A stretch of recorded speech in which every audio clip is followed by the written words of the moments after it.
शमशीर से महाराज का खून करेंगे तो खून के अंजाम में आप नहीं, वो हराम ज्यादा निर्भय सिंह फंसेगा। उसके बाद जो कुछ होगा मैं देख लूंगी। ये शमशीर निर्भय सिंह के है। निर्भय सिंह, तेरी शमशीर हमारे हाथों में आ गई। तेरे परिवार में किस तरह से आग लगाता हूं मैं।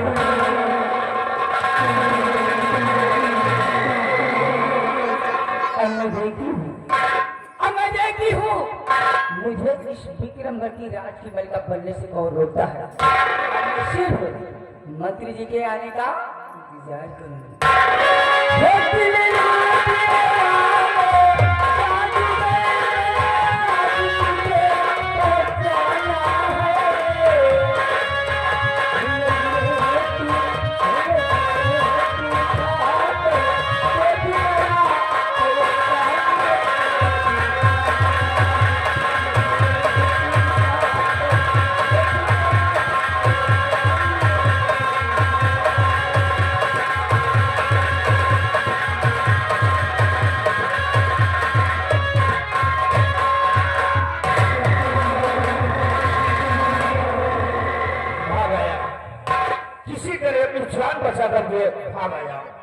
दरवाजे में बंद थे, लेकिन खिड़की तोड़कर आ रहा हूं। अब सबसे परेशानी का विषय तो ये बन गया कि मेरे नाम की मेरी शाही शमशीर राजकुमारी निर्मला के कब्जे में हो गई। अगर कहीं किसी को कुछ हो जाएगा तो शमशीर के जरिए मैं बच सकता हूं, और अगर शमशीर लाने के लिए वापस जा रहा हूं तो राजकुमारी मेरे साथ फिर वैसा ही बर्ताव करेंगी। अब ऐसा करता हूं, पहले चलता हूं अपने बंगले पर, और बंगले पर चलकर अपनी पत्नी से ये सारी बातें बताता हूं कि मेरे साथ आज क्या हुआ। क्योंकि हम अपने परिवार में 4 लोग हैं, 4 सदस्य हैं हम। मैं हूं, मेरी प्यारी पत्नी है, और हमारे 2 बेटे हैं जो कि अभी छोटे छोटे हैं। और सबसे खुशी की बात तो ये है कि भगवान ने मुझे जुड़वा बच्चे दिए, दोनों का जुड़वा जन्म हुआ है। चलता हूं अपने बंगले पर, अपनी पत्नी से मुलाकात करता हूं।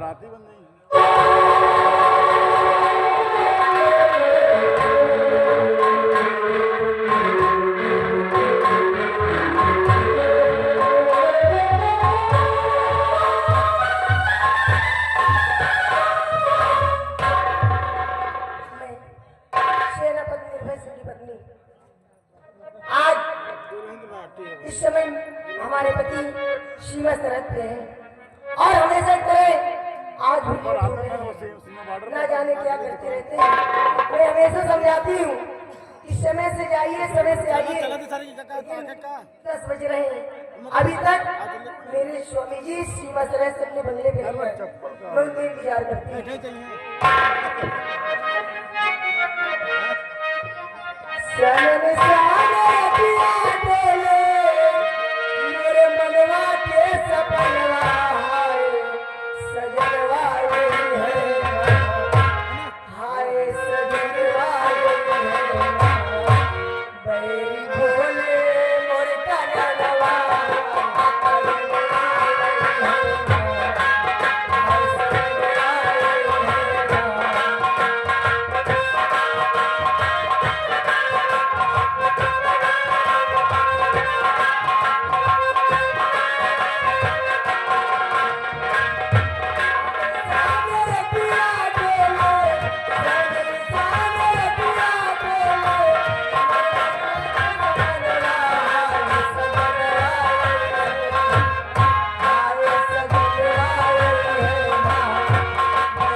मैं क्या देख रही हूँ कि मेरे स्वामी जी जब सीमा सराय से अपने बंगले पे आते हैं तो हमेशा खुशहाल रहते थे, लेकिन आज क्या बात है, मुरझाया हुआ चेहरा और आकर चुप शांत बैठ गए। क्या बात है स्वामी जी, क्या बात है, कुछ तो बोलिए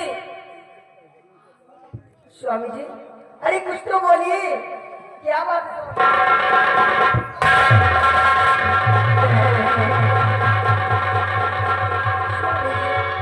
क्या बात है, आप सीमा सराय से आए और आप चुप शांत बैठे हैं, क्या बात है? प्यारी, आज मैं बहुत सोच में पड़ा हूँ। तो मेरी पत्नी हो और मैं तुमसे कोई बात छुपाऊंगा नहीं। जो आज मेरे साथ गुजरी है मैं वो तुम्हें बताऊंगा। प्यारी, दरअसल बात यह है कि मैं अपनी सीमा बॉर्डर पे था, निगरानी पर जाने वाला था कि राजकुमारी निर्मला ने मेरे पास फोन करवा के मुझे अपने पास बुलाया और मैं हत्याकारी इंसान तो उसका सुनते ही उसके कक्ष में पहुंच गया। पहले तो उसने देखने के बहाने देखी मेरी शाही शमशीर को अपने कब्जे में कर लिया। फिर मुझसे जानते उसने कहा कुर्सी पर बैठो। मैंने कहा देखिए आप महाराज की बहन है, आप खड़ी रहेगी, कुर्सी पर बैठ जाए ये अच्छी बात नहीं है। उसने कहा इस कुर्सी की बात छोड़ो, अगर तुम मेरी बात मान जाओ तो अपने दिल की कुर्सी पर तुमको बिठा लूंगी। यारी, उसने मुझसे प्यार भरी बातें करने लगी। हाँ, और जब उसको नहीं माना पाई ना तो मेरे साथ जबरदस्ती करने लगी। दरवाजे बंद थे, फिर भी जब नहीं माना पाई तो उसको बहुत मारा पीटा, मजबूर हो गया। किसी तरह फिर उसी कमरे में उसको पटक कर और खिड़की तोड़कर सीधा अपने बंगले पर आया हूँ। अब परेशानी की बात तो ये है कि मेरे नाम की शमशीर राजकुमारी के पास है। अगर कहीं किसी को कुछ हो जाएगा तो मैं फंस जाऊंगा। प्यारी स्वामी जी, मैं इसीलिए हमेशा तुमको समझाती थी कि समय से अपने ड्यूटी पे जाइए, समय पर आइए, लेकिन आप मेरी बात को अमल नहीं किया। स्वामी जी, हाँ जी, कहना क्या चाहती हो तुम?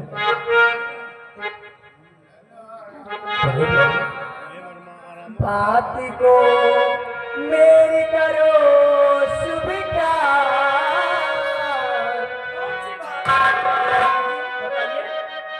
बात को मेरी करो स्वीकार, समय पे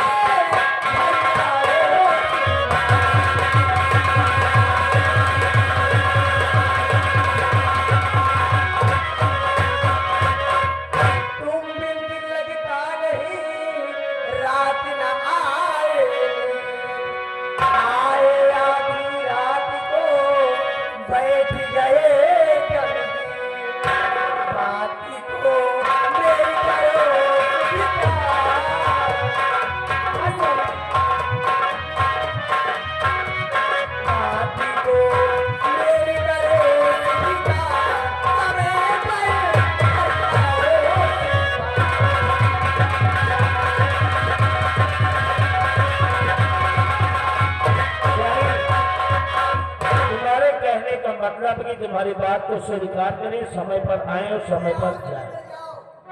कहती तो आज तक तुम यही बात आई हो, लेकिन कभी हम तुम्हारी इन बातों पर गौर ही नहीं किए। लेकिन आज के बाद ये तुम्हें शिकायत का मौका नहीं मिलेगा। जानते क्यों? कि बात ली इस दम से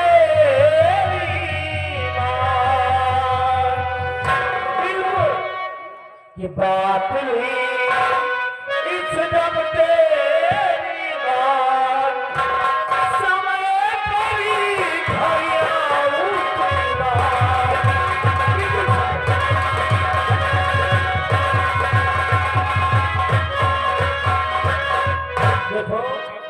आज के बाद न लेट में आऊंगा न लेट में जाऊंगा। ठीक? स्वामी जी, हाँ जी, आज आपसे कुछ कहना चाहते हैं। आपसे क्या कहना चाहते हो? तारपुर का लगा मेला भारी पिया, तारपुर का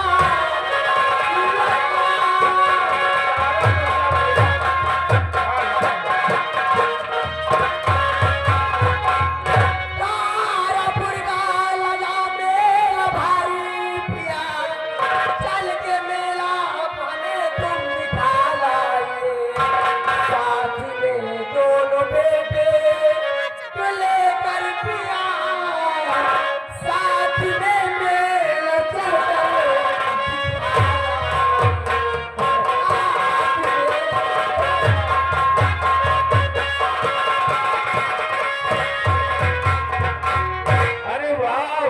मेरी प्यारी प्यारी अर्धांगिनी, मेला देखना चाहती हो? बात तो तुम ठीक कह रही हो, क्योंकि आज मैं भी बहुत टेंशन में हूँ और तारापुर का मेला देखूंगा तो कुछ तभी मन बहल जाएगा। इसीलिए आज हम भी तारापुर का मेला देखने चलेंगे। तो फटाफट बच्चों को तैयार करो और तुम भी तैयार हो जाओ और मिल जाओ मुझको गेट के पास। निकालता हूँ नई वाली गाड़ी और बैठ